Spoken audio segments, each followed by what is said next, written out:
독일 의사의 건강 플러스 시작합니다. 많은 분들이 뇌경색이나 뇌출혈의 신호라고 하면 얼굴이 한쪽으로 내려앉는다든지 말이 어눌해진다든지 이런 증상만 떠올리시죠. 물론 그것도 중요한 신호입니다. 그런데 사실은요, 그보다 더 빨리, 더 먼저 나타나는 변화가 있습니다. 바로 다리에서 오는 작은 이상이에요. 어르신들 중에는 다리가 평소랑 좀 다르게 느껴져도 나이 들어서 그렇겠지 하고 대수롭지 않게 넘기시는 경우가 많습니다. 요즘 피곤해서 그런가 보다, 잠을 잘못 잤나 보다 이렇게만 생각하시고 말이죠. 그런데 이게요, 그냥 피로나 나이 탓으로만 돌릴 게 아니거든요. 다리가 보내는 이 작은 변화가 사실은 뇌가 보내는 첫 구조 요청일 수 있습니다. 다시 말해, 몸은 이미 오래전부터 조용히 경고음을 보내고 있었던 거예요. 뇌경색이라는 단어만 들어도 등골이 서늘해지시죠? 한 번 발병하면 생명을 위협할 뿐 아니라 설령 목숨을 건져도 반신마비나 언어장애 같은 후유증을 남길 수 있으니까요. 더 무서운 건 뇌경색이 어느 날 갑자기 벼락처럼 떨어지는 병이 아니라는 사실입니다. 혈관이 점점 좁아지고 피가 잘 통하지 못하면서 우리 몸은 이미 여러 신호를 보내고 있는 거예요. 그리고 그 신호가 가장 먼저 드러나는 곳, 바로 다리입니다. 왜냐하면 다리는 심장에서 가장 멀리 떨어져 있고 또 중력을 거슬러 피를 끌어올려야 하는 부위잖아요. 그래서 혈액 공급이 조금만 불안정해져도 다리에서 먼저 이상이 나타납니다. 그런데 문제는요, 발이 저리거나 다리에 힘이 빠지는 걸 단순히 근육 약화나 운동 부족으로만 생각해버리고 지나치시는 거죠. 오늘 영상에서는 바로 이 다리에서 나타나는 7가지 뇌경색 전조 신호를 알려드리겠습니다. 이 신호들을 제대로 알고 계시면 여러분 자신은 물론 가족의 생명까지 지킬 수 있을 거예요. 안녕하세요. 저는 독일에서 내과 전문의로 근무했고 지금은 하이델베르크 대학에서 학생들을 가르치고 있는 김성일입니다. 독일에서는 프리드리히 켈러라고도 불리죠. 독일은 심혈관 질환 분야에서 세계적으로 권위가 높은 나라입니다. 저는 지난 20년간 수많은 뇌경색 환자들을 진료하면서 한 가지 공통점을 확인했습니다. 거의 모든 환자분들이 실제 뇌경색이 오기 전에 다리에서 이상, 신호를 경험하셨다는 사실이었죠. 자, 이런 경험 있으실 거예요. 아침에 일어나 화장실에 가려는데 한쪽 다리가 유난히 뻣뻣하고 힘이 없어 뒤뚱뒤뚱 걸으신 적, 아니면 평소에 늘 다니던 길인데 갑자기 발끝이 턱 걸려서 휘청하신 적도 있으실 거예요. 이럴 때 대부분은 이렇게 생각하시죠. 어젯밤에 잠을 잘못 잤나? 운동을 안 해서 근력이 떨어졌나? 나이 들어서 그렇겠지. 아마 이렇게 넘기셨을 겁니다. 사실 병원에 오시는 환자분들도 똑같은 말씀을 하세요. 가족분들도 크게 다르지 않습니다. 다리가 불편하다고 가족들에게 얘기하면 운동 부족이야, 밖에 나가서 좀 걸어 하고 그냥 대수롭지 않게 넘기는 경우가 많습니다. 왜 하필 다리일까요? 다리는 단순히 심장에서 멀리 떨어져 있다는 이유만이 아닙니다. 의학적으로도 뇌혈류 이상이 가장 먼저 드러나는 부위로 잘 알려져 있습니다. 하지 동맥은 길이가 길고 말초까지 산소와 영양을 공급해야 하죠. 그래서 혈액 흐름이 조금만 줄어도 곧바로 힘이 빠지거나 감각이 둔해지는 겁니다. 실제로 독일과 네덜란드에서 수천 명을 대상으로 한 연구에서도 환자들의 절반 이상이 뇌경색이 오기 전에 다리에서 먼저 이상을 느꼈다고 보고했습니다. 그러니까 다리가 보내는 신호는 결코 가볍게 볼 게 아니었던 거죠. 특히 일과성 허혈 발작, 우리가 흔히 TIA라고 부르는 경우에는 그 신호가 더 뚜렷합니다. 발병 며칠 전, 심지어 몇 시간 전부터도 다리가 미리 위험 신호를 깜빡였던 거죠. 다시 말해, 몸은 마지막으로 기회를 주고 있었던 겁니다. 그러다 어느 날 갑자기 쓰러져 응급실로 실려오시고 그제서야 아, 그때가 신호였구나 하고 후회하는 경우가 많습니다. 조기에 대응했다면 충분히 회복할 수 있었는데 그 골든타임을 놓쳐서 평생 후유증을 안고 살아가야 하는 거죠. 이제 조금 감이 오시나요? 다리가 보내는 작은 신호를 무심히 넘기는 게 얼마나 위험한 일인지요. 자, 그럼 도대체 왜 다리에서 뇌경색 신호가 나타나는 걸까요? 이걸 이해하려면 먼저 우리 몸의 혈액순환을 떠올려 보셔야 합니다. 여러분, 오래된 고층 아파트라고 생각을 해보죠. 수압이 약할 때 어디부터 물이 안 나오나요? 꼭대기층부터죠. 우리 몸도 똑같습니다. 혈액 공급이 약해지면 심장에서 가장 멀리 떨어진 다리부터 문제가 생기기 시작합니다. 특히 뇌혈관이 막히면서 전체 순환이 나빠지면 다리 근육까지 산소와 영양이 제대로 전달되지 않으니 힘이 빠지고 감각도 둔해지는 거예요. 더 중요한 건 뇌의 구조입니다. 우리 뇌는 좌우가 교차해서 몸을 조정합니다. 그래서 한쪽 뇌혈관이 막히기 시작하면 반대편 다리에 먼저 신호가 나타나는 거예요. 이유는 간단합니다. 왼쪽 뇌는 오른쪽 팔과 다리를, 오른쪽 뇌는 왼쪽 팔과 다리를 조절합니다. 뇌에서 내려가는 신경이 중간에서 교차하기 때문에 왼쪽 뇌에 문제가 생기면 오른쪽 다리에, 오른쪽 뇌에 문제가 생기면 왼쪽 다리에 이상이 생기는 겁니다. 게다가 다리는 걷기, 균형 잡기, 체중 지탱하기 같은 복잡한 일을 동시에 하고 있기 때문에 뇌의 작은 이상도 금방 티가 나죠. 쉽게 말씀드리면요. 뇌에 문제가 생겼을 때 얼굴보다 다리에서 먼저 반응이 나타나는 경우가 많은 건 뇌가 교차 신호 체계를 가지고 있기 때문입니다. 그래서 다리는 뇌 건강의 조기 경보 역할을 한다고 보시면 됩니다. 여기서 제가 독일에서 실제로 진료했던 독일인 두 분의 이야기를 들려드리겠습니다. 한 분은 다리에서 온 신호를 제때 알아채고 건강을 되찾으신 분이고 또 한 분은 안타깝게도 그 신호를 무시하다가 평생 불편을 안고 살아가셔야 했던 분이었습니다. 먼저 독일에서 진료했던 68세 남성 하인리히 슈미트라는 분이었습니다. 이분은 3주 전부터 오른쪽 다리에 힘이 자꾸 빠진다고 느끼셨습니다. 그런데 본인 스스로는 나이 들어서 그렇겠지 하고 대수롭지 않게 넘기셨죠. 어느 날 따님이 아버지와 함께 마트에 장을 보러 갔다가 이상함을 눈치챘습니다. 평소에는 잘 걸으시던 분이 계산대 앞에서 갑자기 다리에 힘이 빠져 주저앉을 뻔한 거예요. 그 모습을 본 따님이 이건 그냥 나이 탓이 아니다 싶어 바로 병원으로 모시고 오셨습니다. 검사 결과 왼쪽 뇌혈관이 70%가량 막혀 있었어요. 만약 발견이 늦었다면 몇 주 안에 큰 뇌경색으로 이어졌을 가능성이 매우 높았습니다. 하지만 다행히도 조기에 치료를 시작해 약물과 생활 습관을 교정하면서 무사히 회복하실 수 있었습니다. 이와 반대로 72세 여성 환자분의 경우는 너무 늦게 발견된 안타까운 사례였습니다. 그분의 이름은 게르트루트 베커라는 분이었는데 일주일 전부터 왼쪽 다리가 저리고 힘이 빠지는 증상을 반복적으로 호소하셨습니다. 하지만 가족들은 그저 나이가 들어서 생긴 자연스러운 현상쯤으로 생각했습니다. 운동이 부족해서 그렇다고 여겨 조금 더 걸으라고 권하기만 했고 정작 다리의 불편함을 심각하게 받아들이지는 않았습니다. 그러던 어느 날 아침 부엌에서 아침 식사를 준비하시다가 갑자기 쓰러지셨습니다. 가족들이 놀라 급히 응급실로 모시고 왔을 때는 이미 오른쪽 뇌에 큰 경색이 진행된 상태였습니다. 결국 왼쪽 반신마비가 남아 평생 휠체어에 의존하며 살아가셔야 했습니다. 조금만 더 일찍 신호를 알아채고 병원에 오셨다면 결과는 달라졌을 텐데 너무 안타까운 경우였죠. 이런 이야기가 단순히 몇몇 사례일까요? 다시 말해, 다리가 보내는 신호는 결코 우연이 아니라는 겁니다. 그리고 여기서 가장 무서운 사실은 뇌가 버틸 수 있는 시간이 생각보다 터무니없이 짧다는 거예요. 뇌경색의 골든타임은 고작 4시간 남짓.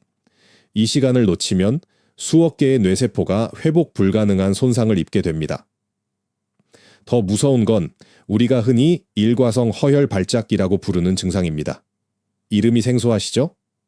쉽게 말하면 뇌혈관이 잠깐 막혔다가 다시 뚫리면서 나타나는 일시적인 뇌경색 신호입니다. 그래서 몇 분 동안 다리에 힘이 빠졌다가 혹은 감각이 둔해졌다가 다시 정상으로 돌아오는 거예요. 문제는 여기서 많은 분들이 안심을 해버린다는 겁니다. 해당 증상은 뇌경색 신호 7가지에서 자세하게 알려드리겠습니다. 제가 드리고 싶은 말씀은 다리에 이상이 나타났다가 금방 회복됐더라도 절대 괜찮아졌다 하고 넘어가면 안 된다는 겁니다.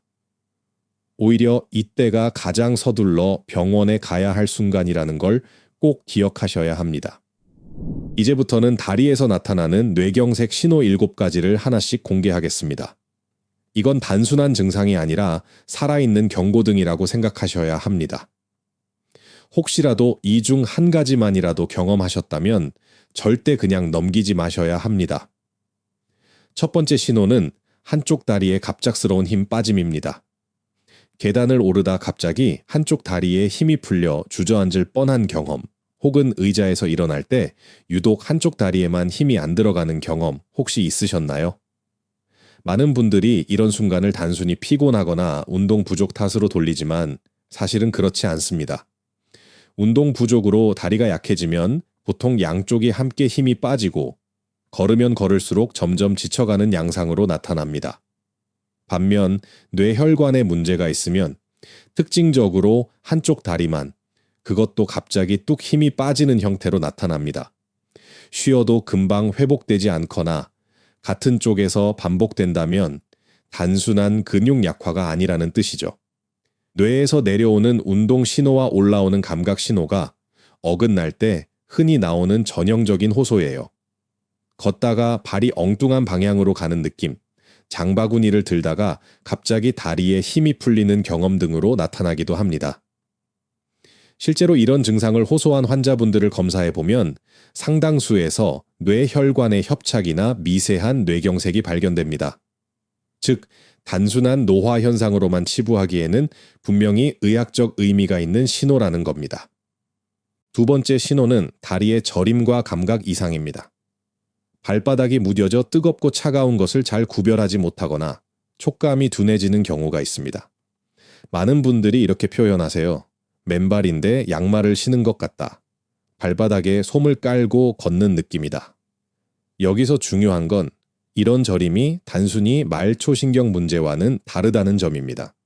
허리 디스크나 신경이 눌려서 생기는 저림은 보통 발끝에서 시작해 발목 종아리 쪽으로 양말 신은 범위처럼 서서히 퍼져 올라가는 양상으로 나타납니다.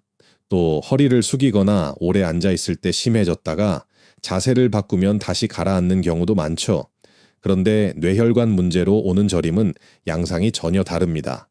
특징적으로 한쪽 다리에만, 그것도 갑작스럽게 나타나고 자세와 상관없이 반복되는 경우가 많습니다.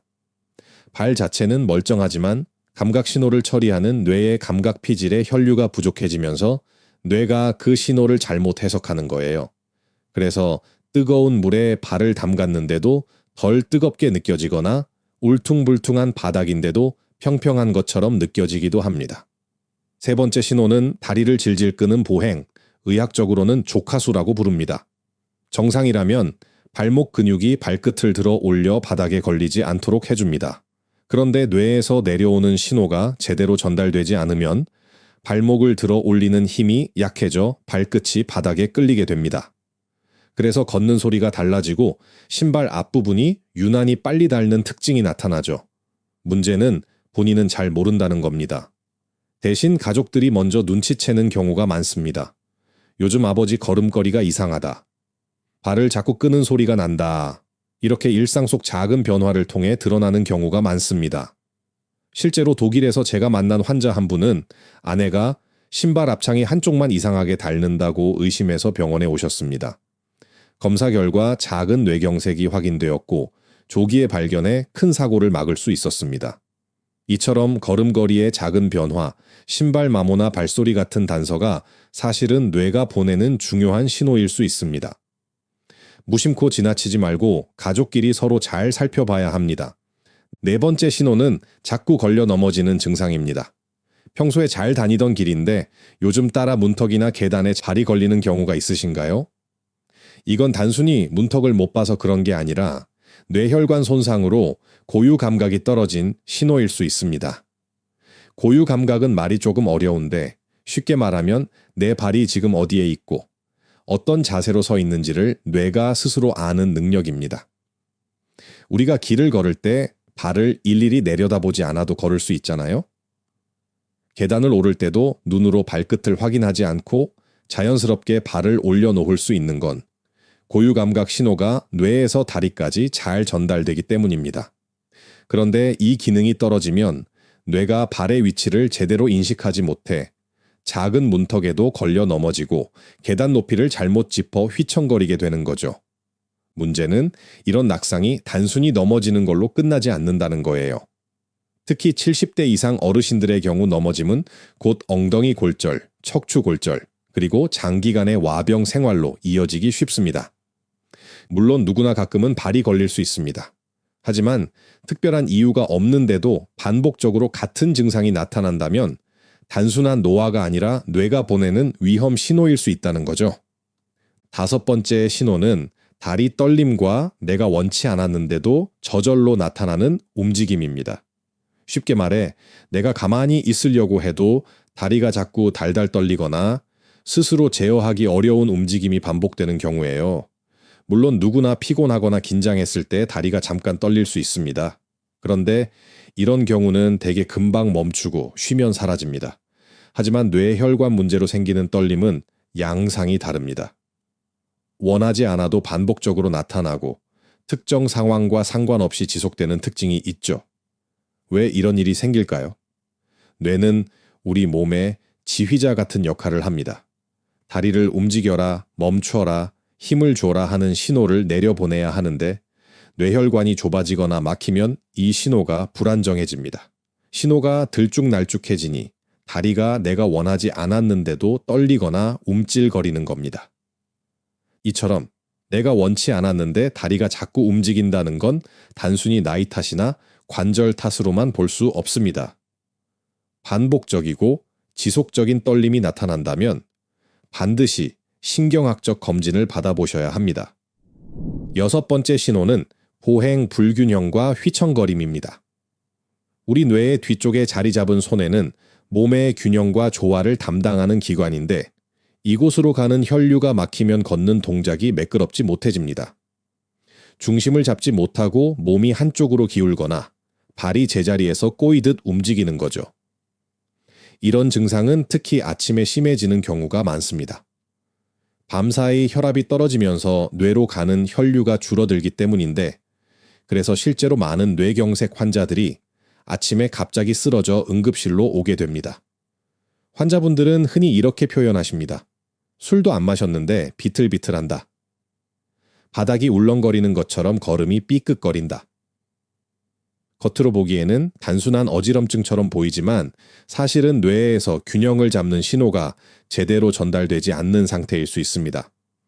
단순히 기립성 저혈압이나 귀에서 오는 어지럼증은 잠시 앉았다 일어나면 좋아지기도 하지만 손의 혈류 이상으로 생기는 휘청거림은 반복적이고 점점 심해진다는 특징이 있습니다. 따라서 특별한 이유가 없는데도 걷기만 하면 몸이 한쪽으로 기우뚱하거나 중심을 못 잡고 휘청거린다면 반드시 뇌의 이상 신호를 의심하셔야 합니다. 7번째 신호는 일시적 증상 후 회복, 의학적으로는 일과성 허혈 발작, 흔히 TIA라고 부릅니다. 앞에서 잠깐 말씀드렸던 부분인데요. 이번에는 조금 더 자세히 짚어드리겠습니다. 이건 뇌혈관이 잠시 막혔다가 다시 열리면서 나타나는 현상입니다. 그래서 몇 분에서 수십 분 동안 다리에 힘이 빠졌다가 감각이 둔해졌다가도 금방 회복될 수 있죠. 문제는 많은 분들이 다시 괜찮아졌으니 이제는 별일 아니다 하고 안심해버린다는 겁니다. 하지만 사실 이게 가장 위험합니다. 연구에 따르면 TIA를 경험한 환자의 75%가 3개월 이내 실제 뇌경색으로 진행하며 그중 절반은 단 48시간 안에 발병합니다. 그러니까 잠깐 증상이 사라졌다는 건 오히려 큰 뇌경색이 곧 온다는 경고일 수 있는 겁니다. 실제로 제가 만난 환자 중에도 다리에 힘이 빠졌다가 20분 만에 정상으로 돌아와 그냥 귀가하신 분이 있었습니다. 다행히 가족분들이 불안하다며 다음 날 병원에 모시고 와서 작은 뇌경색을 조기에 발견하고 치료할 수 있었지만 그렇지 않았다면 며칠 안에 큰 뇌경색으로 이어졌을 가능성이 높았습니다. 자, 이렇게 다리에서 나타나는 7가지 뇌경색 전조 신호를 살펴봤습니다. 혹시 이 중에서 경험해 보신 증상이 있으신가요? 단 하나라도 해당된다면 절대 가볍게 넘기지 마시고 반드시 의료진과 상담하시기 바랍니다. 여기까지 들으시고 혹시 마음이 무거워지셨나요? 걱정하지 않으셔도 됩니다. 이제부터는 희망적인 이야기를 드리겠습니다. 뇌경색은 무섭지만 사실 환자의 80% 이상은 생활습관 관리만으로도 예방이 가능하다는 게 WHO와 유럽 신경학회의 공식 발표예요. 지금부터라도 시작하면 늦지 않습니다. 제가 독일에서 진료할 때도 생활습관을 조금만 바꿔서 완전히 다른 삶을 사시는 분들을 많이 봤습니다. 먼저 혈압 관리가 가장 기본입니다. 혈압은 가능한 120에 80 전후로 유지하는 게 이상적이에요. 그런데 고혈압인 분이라면 적어도 130에 80 정도를 목표로 관리하셔야 합니다. 이 단계를 고혈압 1기 단계라고 하는데 적어도 그 정도까지는 혈압을 안정시켜야 합니다. 매일 같은 시간에 혈압을 재고 기록해두는 습관이 중요합니다. 특히 아침에 일어나서 30분쯤 지난 뒤 측정하는 게 가장 정확합니다. 혈압이 높아지면 혈관벽에 작은 상처가 생기고 그 자리에 콜레스테롤이 달라붙으면서 혈관이 점점 좁아지게 됩니다. 이런 과정이 반복되면 결국 혈관이 막혀 뇌경색으로 이어질 수 있는 거죠. 다음은 혈당 관리입니다. 건강한 분들은 공복 혈당은 100 미만, 식후 2시간 혈당은 140 미만을 유지하는 게 이상적입니다.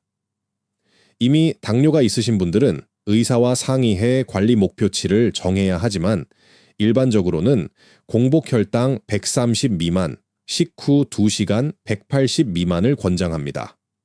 왜 이게 중요할까요? 혈당이 높으면 혈관벽이 점점 손상되고 그 결과 뇌경색 위험이 최소 3배 이상 높아집니다. 그래서 당뇨 환자분들은 혈당 조절은 뇌혈관 보호라고 생각하시고 꾸준히 관리하셔야 합니다. 콜레스테롤 관리도 빼놓을 수 없습니다. 특히 LDL 콜레스테롤, 흔히 나쁜 콜레스테롤이라고 부르는 수치를 낮추는 게 핵심이에요. 왜냐하면 LDL은 혈관벽에 달라붙어 기름 찌꺼기를 만들고 결국 혈관을 좁히거나 막아버리기 때문입니다. 반대로 HDL 콜레스테롤은 혈관 속에 쌓인 LDL을 청소하는 역할을 해서 좋은 콜레스테롤이라고 부르죠. 그렇다면 어떻게 해야 할까요?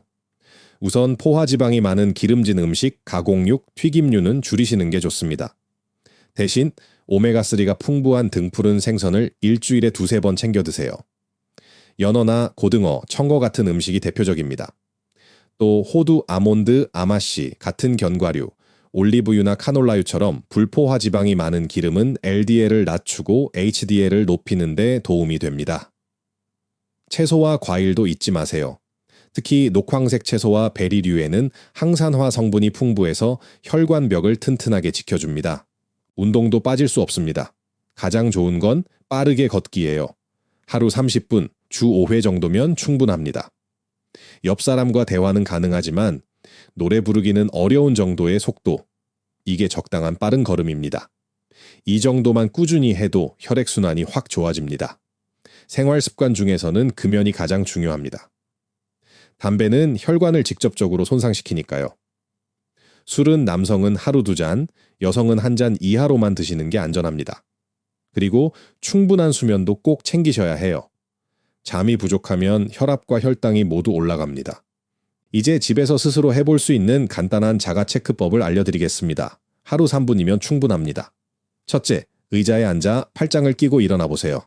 양쪽 다리 힘이 균형 있게 들어가는지 확인하는 겁니다. 둘째, 눈을 감고 제자리에서 30초 동안 서보세요. 중심을 잘 잡을 수 있는지 체크할 수 있습니다. 셋째, 양쪽 발바닥을 손으로 만져서 감각 차이가 있는지 비교해 보세요. 넷째, 일직선 위를 따라 10걸음 정도 걸어보세요. 비틀거리거나 균형이 무너지지 않는지 확인하는 거죠. 만약 이 4가지 중에서라도 이상이 있다면 절대 쉬면 괜찮아지겠지 하고 넘기지 마시고 증상 시작 시간을 기록한 뒤 즉시 병원에 가셔야 합니다.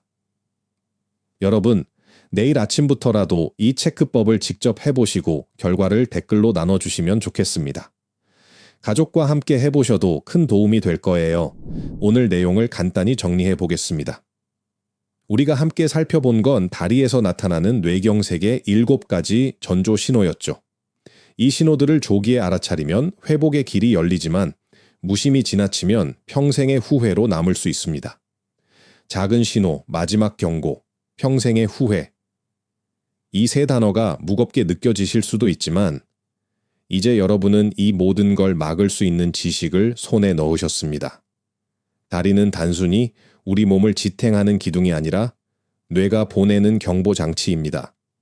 경보음을 무시하면 화재를 피할 수 없듯 다리에서 오는 신호를 무시하면 뇌경색을 피하기 어렵습니다. 하지만 우리 몸은 거짓말을 하지 않습니다. 다리는 뇌의 언어라는 걸 꼭 기억해 주세요. 오늘 영상이 도움이 되셨다면 구독과 좋아요 잊지 말아 주세요. 그리고 주변 분들에게도 공유해 주시면 좋겠습니다. 여러분의 작은 나눔이 누군가의 생명을 지킬 수 있으니까요. 앞으로도 건강한 삶을 지키는데 꼭 필요한 이야기들을 계속 전해드리겠습니다. 지금까지 독일에서 독일의사 김성일이었습니다. 감사합니다.